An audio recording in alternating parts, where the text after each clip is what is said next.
ማለት ነው።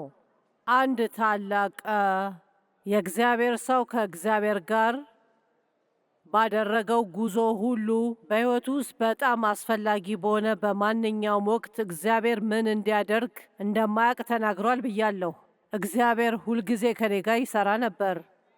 ነገር ግን እዚያ እንድወጣ፣ ነገሮችን እንድሞክር፣ እንድጸልይ እና ነገሮች እንድሰራ፣ ስለዚህ በመንፈስ ቅዱስ መመራት ምን ማለት እንደሆነ እና መለኮታዊ በሆነ መንገድ ከተመለከትክ ብዙ ጊዜ አምላክ በእውነት እንድታደርግ የሚፈልገውን ታጣለህ። ምክንያቱም በብዙ መልኩ እግዚአብሔር የሚናገረንና የሚገናኘን መንገድ ከምትገምተው በላይ በጣም የተለመደ ነው።